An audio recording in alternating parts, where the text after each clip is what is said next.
Howdy and welcome back to Wild West Deep Dives. This is our final part of our deep dive into the life of Seth Bullock. If you haven't listened to the previous 3 episodes, please go do so. This week, we are going to talk about more of his business dealings, his friendship with Theodore Roosevelt, and his later years. Well, let's get into it, shall we? My name's Steven, and this is Wild West Deep Dives.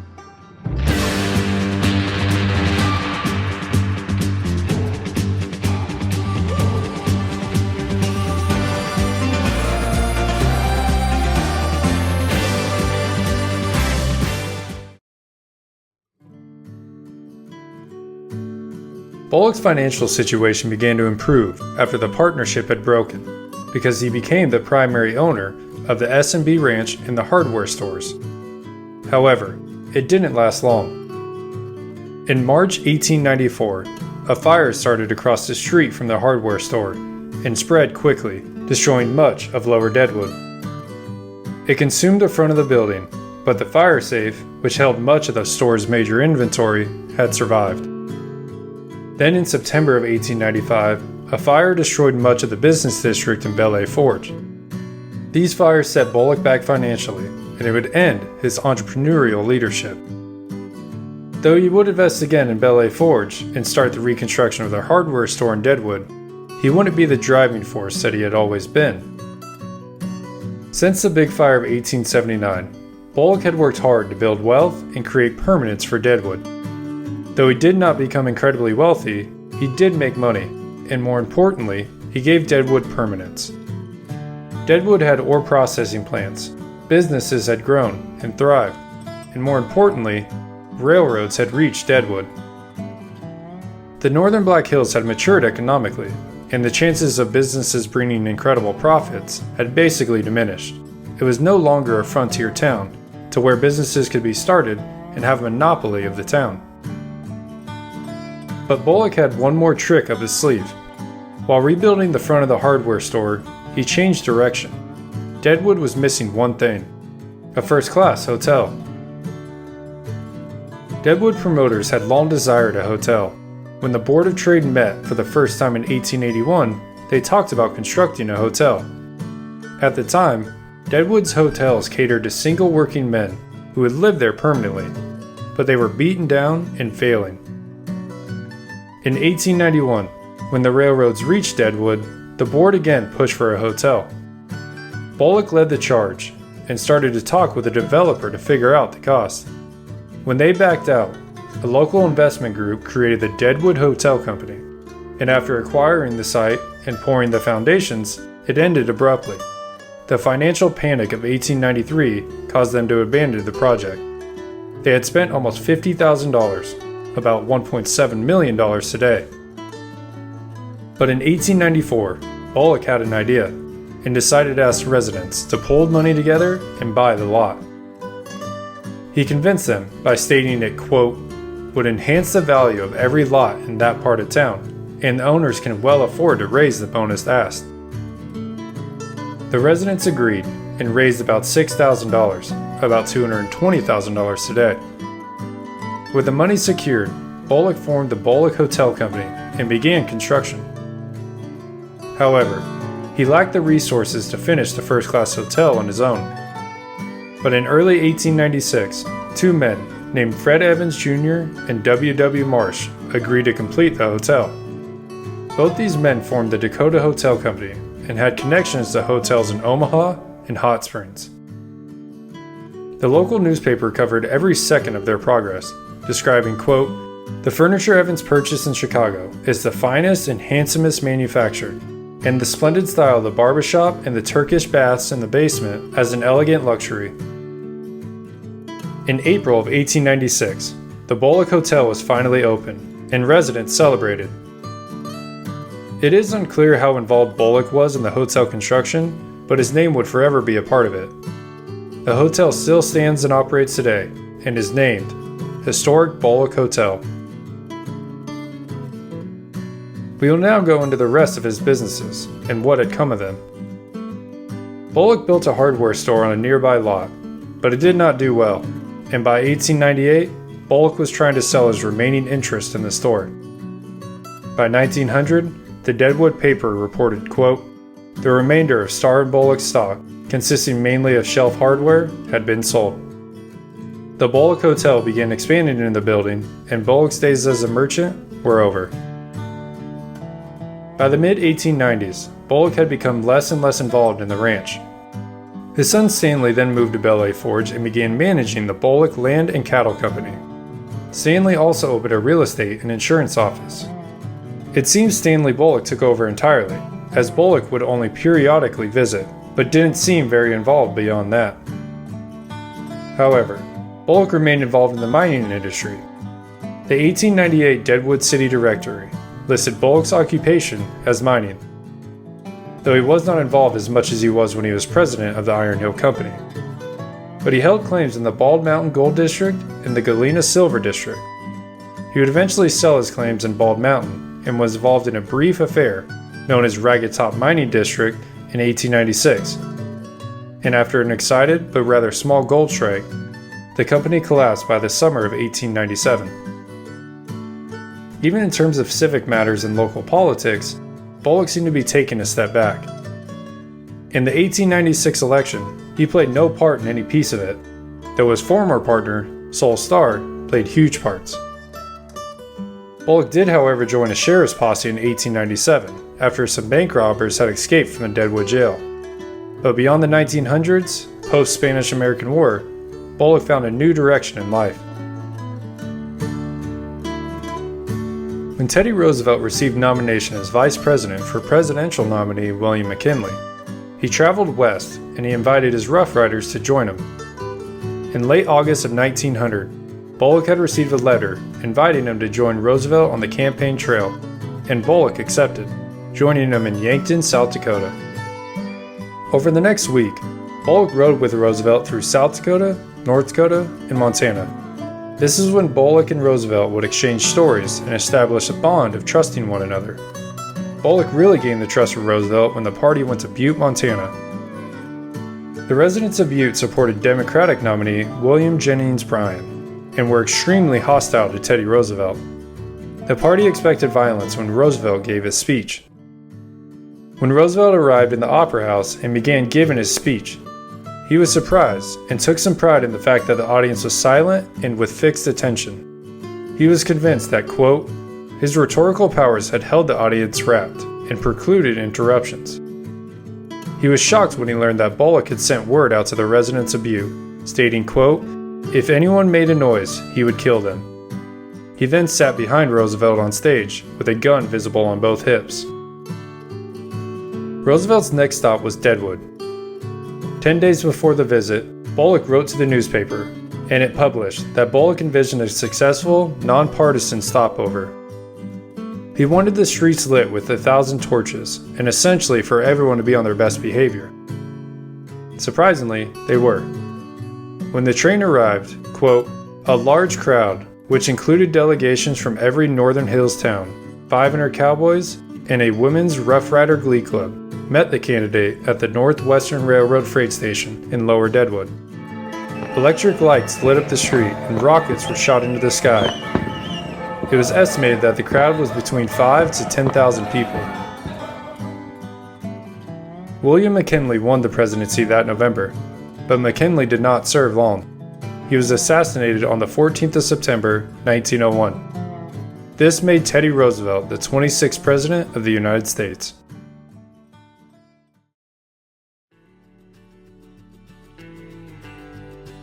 If you'll remember from the beginning of the series, Bullock helped in the creation of Yellowstone National Park. He had a passion for conservation and was able to pursue that passion when then-President William McKinley appointed him superintendent of the Black Hills Forest Reserve in early 1901. It seems that his friend Teddy Roosevelt helped with this appointment. Roosevelt sent Bullock a letter once he got the appointment, stating, quote, to have a man of your type to execute the forest laws, for I know that you will see to it that they are enforced absolutely without regard to anything but the law. Bullock saw that there needed to be changes. He noticed that the forest rangers weren't in the field as often as he would have liked. He stated, quote, Washington was sending a lot of dudes out here as forest rangers. And Bullock wanted, quote, Western men who would sleep out in the open with or without a blanket, put out a fire, and catch a horse thief. In February of 1902, Bullock traveled to Washington to meet his superiors and also spend time with Roosevelt, who obviously was now president. After some meetings and discussions, Bullock received the ability to appoint who he wanted. Here's a letter that Bullock would give to the Forest Rangers. It is a long quote, so bear with me, but it really shows who Bullock was and what he expected.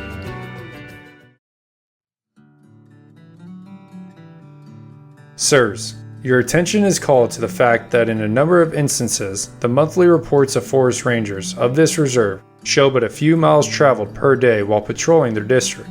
From 2 to 10 miles frequently appears as all that is accomplished, no other work being undertaken or reported as having been performed. You are advised that a forest ranger is supported to patrol his districts on horseback, and that patrolling of districts on foot will not be permitted.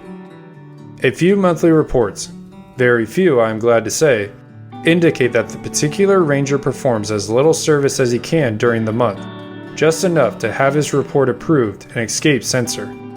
Rangers of this class must not be disappointed if they are for loft this fall, and an additional leave of absence granted them next summer.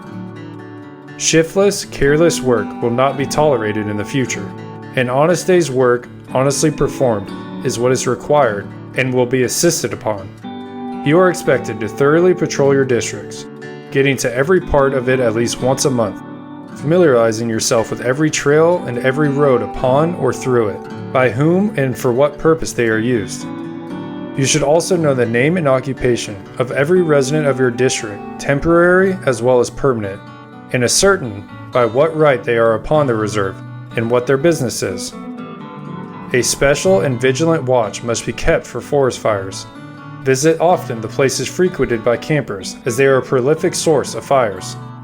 Establish correspondence at various points within your district, with persons residing therein who will keep you advised of forest fires and depredations, either on the forest reserve or on the public lands nearby. See that the forest fire notices are put up and maintained upon all the public roads and trails of your district. Report all cases of fire and trespass as soon as you have knowledge of them. In all your intercourse with the public extent such treatment that every honest man within your district shall be your personal friend. Very respectfully, Seth Bullock, Forest Supervisor.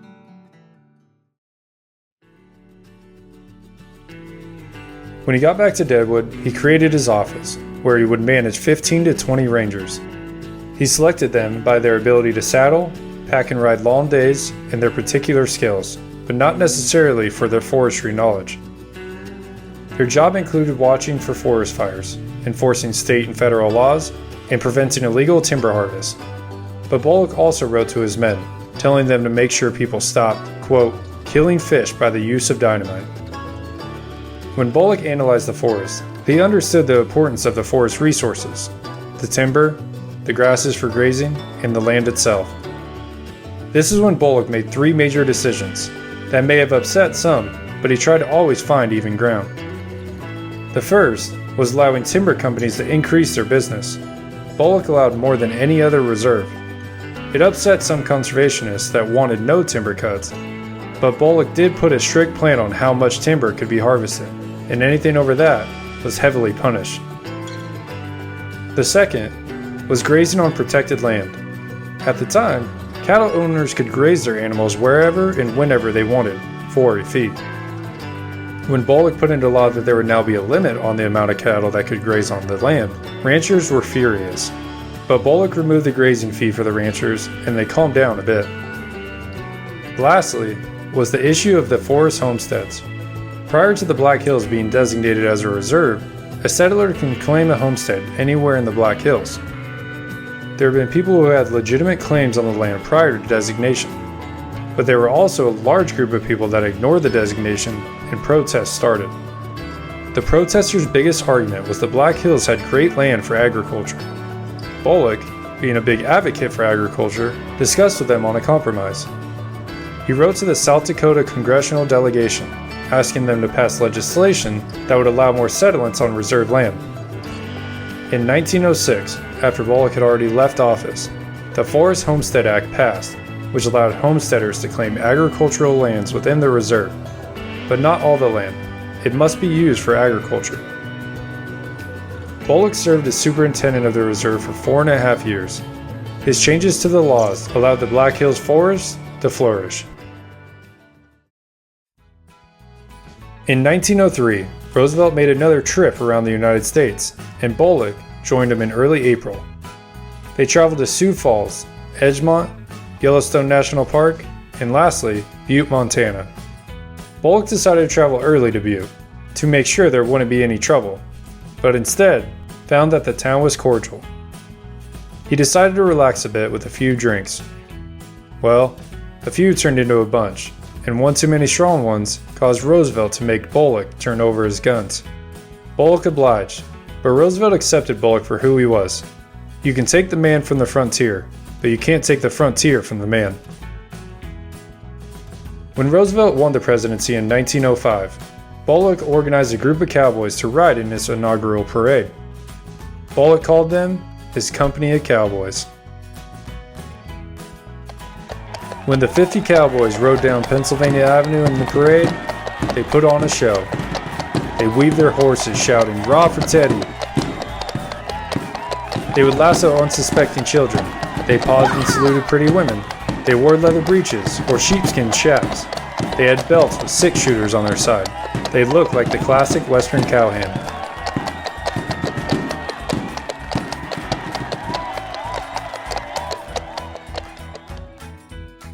According to a member of the audience, quote, Bullock's men were the hit of the show, with only Roosevelt's Rough Riders gaining more attention. Roosevelt trusted Bullock enough to send his sons to the West to visit Bullock. In 1901, Theodore Roosevelt Jr., who was 16, and George Roosevelt, his nephew, visited Bullock in Deadwood. They stayed for 2 weeks, and then 2 years later, Kermit Roosevelt made his first of 3 trips to the West. His sons learned to shoot and ride at the ranch. They would ride horseback through the countryside looking for game and fishing holes. During Kermit's visit in 1905, the Custer Chronicle stated that Kermit, quote, killed a small brown bear and 3 wildcats. The following year, Bullock took his own son Stanley, Kermit, and some others on a ride to Roosevelt's old ranch in Medora, North Dakota. Archie Roosevelt was Teddy's 3rd son, and Bullock hoped he would join. But Roosevelt remarked that Archie had become enamored with sailing, and there wasn't enough water in the Black Hills. Yet by 1910, Archie finally made his way out to the Black Hills. Now I know I'm sort of bouncing year to year and seemingly all over the place, but please bear with me. Bullock's life was full of events, projects, businesses, appointments, and everything else mentioned. He was a busy, busy man. I'm going to switch the focus back to 1905. He would return to Washington in December of 1905 for the Forest Service Conference. His 2 main goals for the meetings were, first, to discuss the reseeding of burnt spots by throwing seed on the snow to help with the regrowth in the area, and second, to help create a new Forest Service rulebook that he called a used book. But while he was there, he learned that President Roosevelt had appointed him to be United States Deputy Marshal of South Dakota. Before heading back home to Deadwood, Bullock made a brief stop at the White House to thank his friend. When he returned home in late December, Black Hills residents celebrated. Deadwood's Hook and Ladder Company held a huge reception, praising Bullock for his appointment as U.S. Deputy Marshal, but also his achievements as Forest Supervisor. Bullock stated, quote, "It was perhaps the proudest moment in my life when I received the appointment of the President, but let me assure you that tonight is the happiest moment of my life." Bullock had always seen himself as a lawman, dating back to his time in Montana, and he was eager to start his new job. When he was first sworn in as U.S. Deputy Marshal on the 1st of February, 1906, he was 58 years old. He was not able to move as well as he used to, so he put his office in Deadwood, and he appointed 6 deputies to do the day-to-day tasks, while Bullock managed them all. He put 2 in the Sioux Falls office, and the rest were stationed around the state. The marshal and his deputies supported and managed federal courts. responding to federal crimes, handling land fraud cases, and pursuing embezzlers and bootleggers. They were also responsible for crimes committed on the Indian reservations. There, they dealt with whiskey traders, horse thieves, and as Bullock later stated, quote, everything from larceny to murder. In late 1907, President Roosevelt invited Bullock and his wife to the White House. According to an observer, quote, Roosevelt would call him to Washington because the marshal brought a message of the plains, the spirit of the great outdoors, and thus served the chief in this simple but most effective way. Bullock would again visit in early 1909 for Roosevelt's farewell party. There were 31 attendees to give Roosevelt his farewell gift. They asked Bullock to say a few words and unveil the gift, a bronze cougar. But when it came time to say those few words, all Bullock could do was push the flowers hiding the cougar out of the way, leaving it to another guest to say a few words. Roosevelt later admitted that Bullock was a poor hand at saying goodbye. Bullock and Roosevelt would remain friends for life. When the United States entered World War I on the 4th of April, 1917, Roosevelt talked about organizing a volunteer corps, just like what happened before the Spanish-American War. Roosevelt asked Captain Bullock to form a troop. Bullock did so, and he formed a troop of 1,200 enlisted men, which included 400 railroad workers, 400 miners, and 400 cowboys. While Roosevelt and Bullock went to New York to discuss the units, they learned that President Wilson had rejected their request. They were devastated, but Bullock joined the war effort by chairing the Lawrence County's Exemption Board and Red Cross Fund.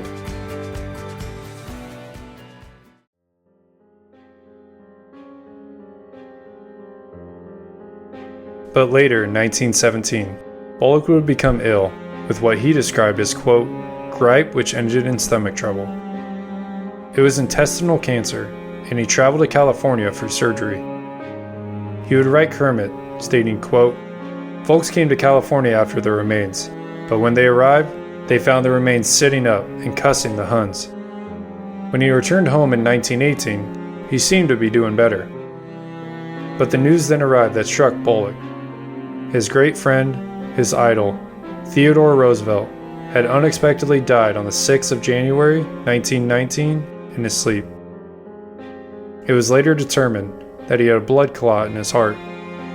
Kermit Roosevelt would later remark, quote, my father's death was a fearful blow to the old captain. Bullock convinced the Society of Black Hills Pioneers to build a monument for his hero and friend, and the group agreed. Although it was a Society of Black Hills Pioneer project, Bullock took the lead, picking the location, supervising the construction, and organizing the dedication. He wanted the location to reflect Roosevelt's West, with a panoramic of both the mountains and the plains. He found the perfect location. It was 3 miles north of Deadwood on Sheep Mountain, which would later be changed to Mount Roosevelt. Quote, Bullock had a 35-foot tower erected on its summit.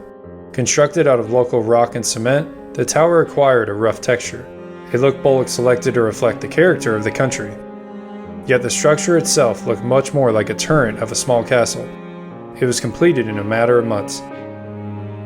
Bullock sent letters with invitations to people all over the United States for the ceremony of the monument to his friend.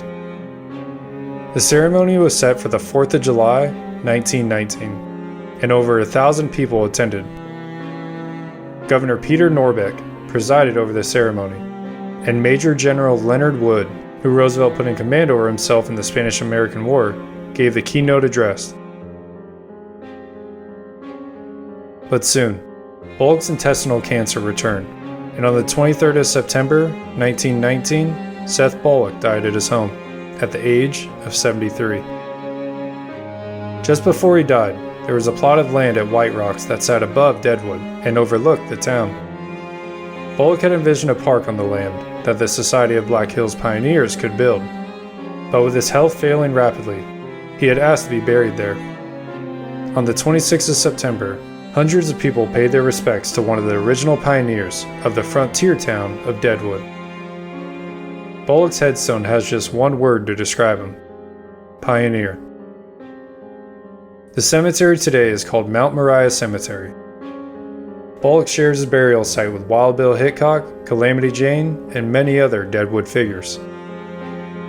Martha Bullock, Seth's wife, didn't die until 20 years later, on March 10, 1939. She never remarried.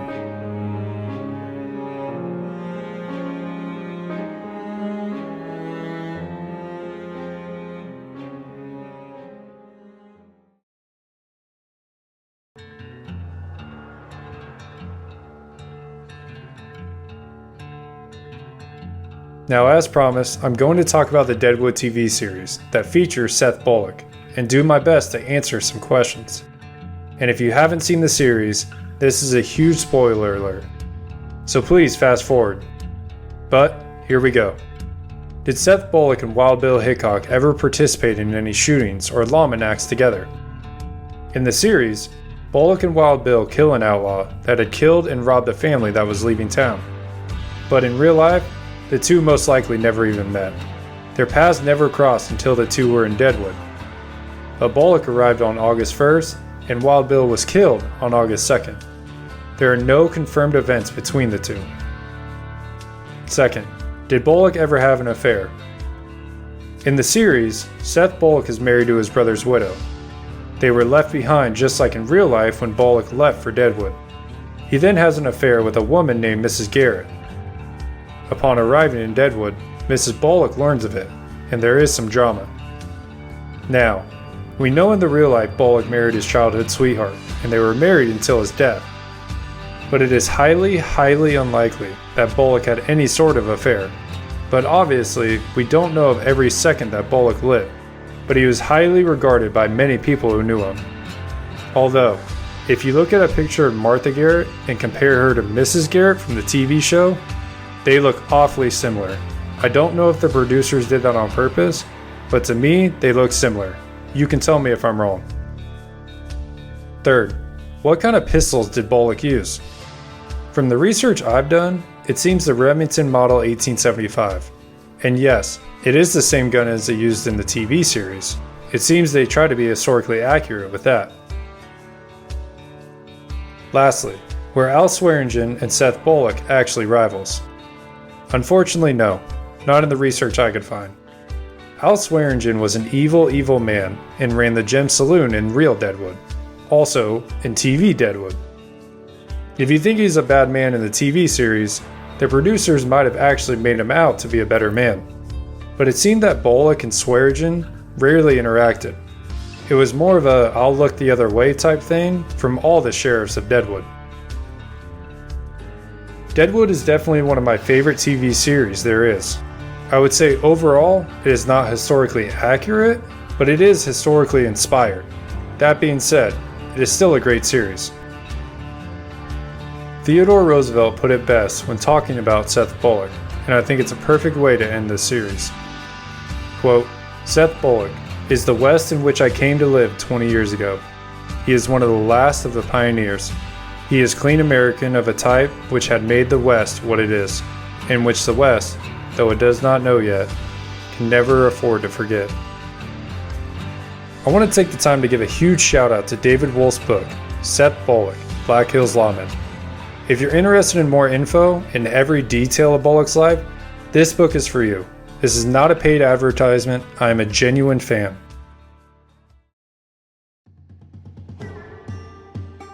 If you're like me, when you heard the name Seth Bullock before doing this series, I thought lawman. I imagine your typical Western lawman that chased outlaws to the West and killed bad guys. After this series, I learned about a man who always took a chance, that was more businessman than lawman, a true pioneer of the West. The town of Deadwood would be just another ghost town if it weren't for people like him. I hope you all enjoyed our series on Seth Bullock. I had a lot of fun researching and producing it. If you enjoy Wild West Deep Dives, please leave a rating and review. It is an awesome way for this podcast to grow, and I appreciate it greatly. Thank you everyone for listening. I hope you all enjoyed it. Please email me with comments, questions, concerns, and I will try my best to get back to you. You can email me at wildwestdeepdives@gmail.com. We will see y'all next week. When in doubt, shoot straight, shoot fast. God bless.